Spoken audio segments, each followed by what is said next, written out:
Sup guys, Nintendo Graph Studios here. Today I'm going to be reviewing Luigi's Mansion for the 3DS, so let's get started.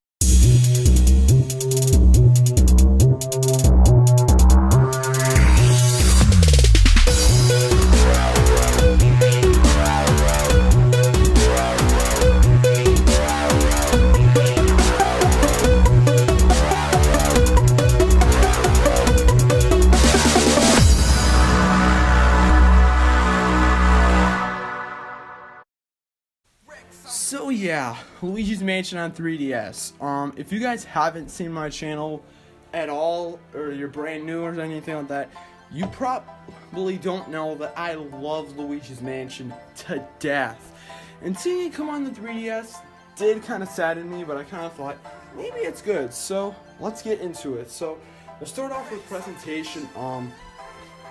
Presentation is honestly not too bad. It's just like the first game. Basically, you go around this haunted mansion catching ghosts and all that stuff in an open world type of way. It's not like Dark Moon where it's mission structured. Here you can do it whenever you want. While it is on a linear path, you can always choose to explore if you want to. But really, presentation wise, the game isn't too different. But then there's the graphics. And this isn't and I know this isn't all the game's fault, it's the 3DS's fault, but god, is it just not the best. Graphically, it looks okay enough. It doesn't look nearly as bad as I thought it was gonna be, but it's very clear that it's very and also that frame rate. Yeah, Kirby Star Allies may have had a bit of a bad frame rate since that was at like 30 FPS, but this is like even lower than that, and you can notice it. While it doesn't interrupt the gameplay at all, you can notice it so easily. You can just know that, yep, frame rate's awful. And it's weird because other 3DS games have way better frame rates. Even Dark Moon had a better frame rate at points. But still, that's just graphic-wise. Let's get into the story. Well, the story really is the same thing as the first game. Basically, you play as Luigi. He basically won a mansion in a contest he didn't even enter. This kids is the reason why you don't go on websites that say you can win a lot of free money, because they're usually trolling. And he told Mario to meet him at the mansion, but when Luigi got there, he found out that Mario was not there and that the place was haunted. He eventually meets up with his professor known as Professor Egad, who supposedly is known for catching ghosts. He then gives Luigi the Poltergust 3000 and basically then lets him save his brother. However, there's actually not more story than that. However, I'm not going to mention all of it, but I will mention that there are a few fun things, such as the cutscene where Luigi appears. But we'll get to that later. But story-wise, it's just like the first game. Not too bad. And all that jazz. Yeah.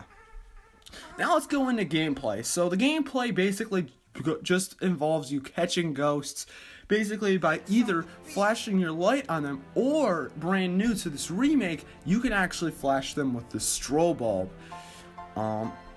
Now, which one do I prefer? The flash, the original tactic, or the Luigi's Mansion Dark Moon tactic? I don't know. The light still works, and the strobe bulb is okay, but the strobe bulb is just not like Dark Moon. Only real way to catch ghosts is if you're right next to them. So yeah, strobe bulb wise, it really could have been improved. It's cool that they put it in the game, but they really could have worked on it a little bit better. But still though, it's not the biggest deal. You can always switch to normal light, which works just as always. You can play the game in two different ways. You can play it in standard and side step mode, I still think. Yeah, you can still play it in those ways. But we'll get to that later on with the controls. Getting ahead of myself, but back to the gameplay. Gameplay wise, it's not too bad. It works very well. It's just like the first game and all that stuff. So yeah, gameplay wise, very good. Now is to finally get to the controls. Now the game can be controlled in standard or sidestep mode. The only real thing about it is that if you're probably gonna want to play the game in standard mode. Sidestep is way harder since there you have to use the D-pad to look around. Yeah, basically circle pad moves you around. Obviously, the D-pad lets you move the light around. The A button allows you to perform certain actions. The B button allows you to kind of adjust your light vertical wise, where you can adjust to turn it, show it at the ground or show it at the ceiling. Y is used to pretty much do other crap, and the X button is used to basically like call for Mario, open doors and all that jazz. Not a whole lot to it. You can also use the Game Boy Horror camera using Y. And the L button blows out stuff like fire, water, or ice if you get that far in the game. And the R button is to vacuum things in your vacuum. And using the DS, like 3DS dual screen touchscreen, now you can actually see your map along with the game, just like Dark Moon, where you don't have to. In the first game, you had to press a button to look at your map, but now you can just keep playing the game while looking at the map, which I gotta say is cool, but for a veteran player like me, it's really not something special. You can also look at your money stats and the ghosts you've catched there as well. Different thing though is that if you want, you can use a Circle Pad Pro with the game, I believe. I don't have a Circle Pad Pro myself, but if you do happen to have one, good on you, because, yeah. So really, control-wise, it's as good as it's going to get when it comes to 3DS. It probably would have been nicer if they could have just made an HD version on the Switch. That way, the controls wouldn't have been that weird, but still, it doesn't control really bad. The controls are really responsive and all that stuff, and yeah. Now we'll go into the soundtrack. The soundtrack in the game is okay. There aren't a lot of new things that were added in, so we'll just touch on the soundtrack as a whole. Soundtrack-wise, it's okay. I mean, the main theme is a little catchy, but that's only what you really get. That's really what you get. I mean, you do get different instrumentations of it, and there are more songs of that, like boss themes or ghost themes or something like that. But soundtrack-wise, it's not a lot. Really, it just goes down to either Luigi humming or some sort of organ playing some sort of song. Yeah. Soundtrack-wise, it's alright, but it would have been nice if they could have even squeezed a few more songs in there. Now we'll get into the content of the game. The real reason why I wanted to pick this up, to see if there was more content. And to be fair, there sorta is. You can basically go through the mansion, you can go through the hidden mansion once you unlock it. You can also go through the gallery, and new to this one, you can actually reface the portrait ghosts in order from a time trial thing. And I love this. I don't know why, but it's like this works so well. This shows how they could put replayability in a game that would be open world. Because with an open world game, you'll lose a lot of replayability. But here you can like play the portrait ghosts over and over just to get a higher score. It's so freaking cool. It's not the coolest thing in the world, but yeah. And they also have achievements as well. Basically Fortnite style, where basically they have like achievements where it's like, capture a certain number of ghosts, or get a certain amount of money, or something like that.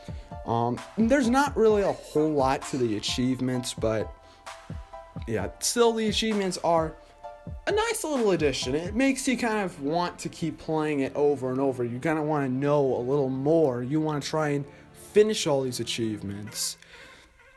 And there's also one more aspect I haven't touched on, and I can't really talk a lot about it because me having friends, 2-player co-op. Now, I can't say a lot about this, as I just said, because the chance of me finding someone who still plays a 3DS is a little hard. But from what I've heard, basically, you can play as Luigi. The second player can play as Luigi. And basically, you both can traverse through the mansion, which is really cool. And you can go through it at your own pace, which is so cool. Like, it just works so well. Like, I'm surprised they haven't done this with more games like Super Mario 3D Land. That game should have had multiplayer. This is probably the best way I've seen multiplayer implemented into an open world game. It just works so well. Hopefully Luigi's Mansion 3 can have this though. Time will tell. Time will tell. Now on my final thoughts. Really speaking, it's Luigi's Mansion for the 3DS. It is better than I thought. I did enjoy the game. I did have fun with it.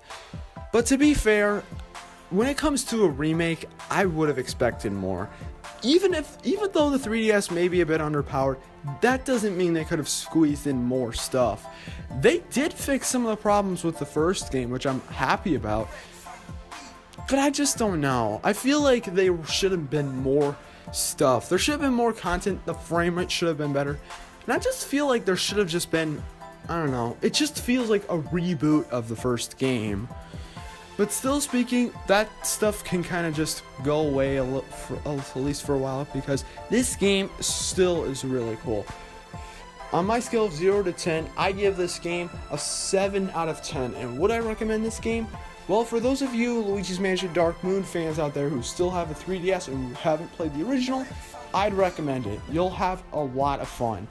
But for those of you like me who have already played Luigi's Mansion on GameCube, I don't know. Unless you're really crazy about playing the game wherever you want, then I'd go for it. But if you have it on your GameCube and you don't play it a lot, then I would not recommend it. The game's honestly quite short when it comes down to it, which is a real thing, I could say. But yeah, still, it's such a good game.